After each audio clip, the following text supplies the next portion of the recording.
I would be quite as happy if your institution's mission was to ensure that not a single Lingayat child remained uneducated. I would consider that also equally worthy. And of course, you're opening the doors to all children.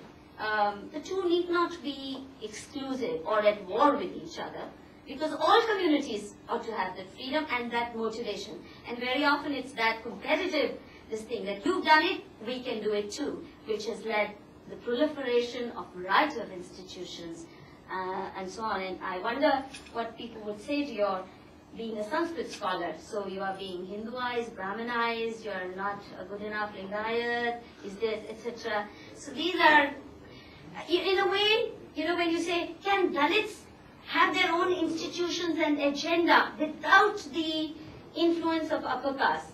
In a way, you've decided the agenda for them, what they should not see, what they should not do. Let the choice be left to them. If they want to become French scholars, so be it. If they want to become Sanskrit scholars, let's not think it's some evil conspiracy that will therefore brainwash them into being mumbo-jumbo people. Thank you. Clarify, I agree with almost everything that she has said. I never meant that we should give up the pride in our caste or institution. A butcher can be very proud of being a good butcher. A barber can be very proud of being a good barber. But what I am speaking of is, unfortunately today, the politicians and we all have become part of the game. Caste has become a very dividing thing. All that I am saying is, let's not fight. Let us be very proud of our our functions, our things. And I don't look down upon a barber. I look upon him as important as a mathematics scholar. Right? If we can give that pride, so that is where your mutts can play a tremendous role, and I think you're already doing it a little more consciously. I would like to respond to the question raised by the elderly participant here. One of our hostels in Siliguri, let me just share one incident. I was getting grants for, especially to take care of the scheduled caste and scheduled tribe students. And to fulfill the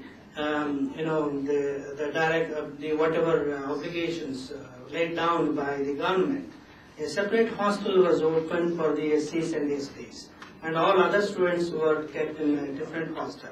But after a couple of years, I personally noticed that there was a clear demarcation. They were getting, the SC and ST students were getting more privileges than other normal students. So I thought that it's creating discrimination among the students. I closed that hostel receiving the grants and asked those scheduled caste and scheduled students, tribe students, to join the other students and live together without making any discrimination because of grants. I just stopped that hostel.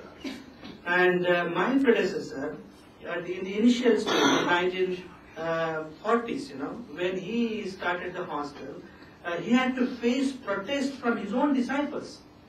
His disciples demanded that the children of our disciples should be fed separately, away from the other caste students, but for which my predecessor did not agree. So he is the first Swamiji in Karnataka to establish a hostel.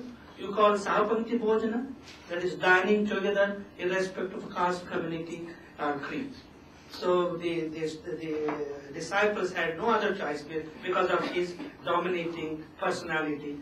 They had to oblige. So he didn't listen to the demands of the disciples, but he dictated his disciples to allow the students to live together, dine together, and grow together. मुझे मधु दीदी आपकी बात पर एक बात कहने को मन कर रहा है, यदि टाइम हो तो 1 मिनट में कह देता हूँ। असलियत में हम लोग जब अपने आपे को भूल जाते हैं, तब हमें वो सब दूर से जिनका न कभी घर था, न जिनकी कभी संस्कृति थी, न जिनका कभी कोई समाज के साथ और सृष्टि के साथ कोई रिश्ता था, वो हमें हमारे गुरु बन जाते हैं, वो हमें रास्ता सिखाने लगते हैं।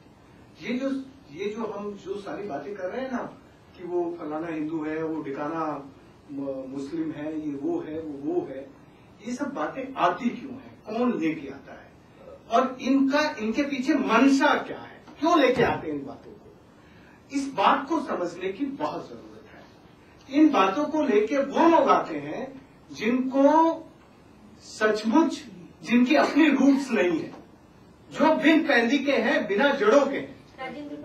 We'll have to allow them to respond, I think, because we are running out of time. माफी चाहती हूँ।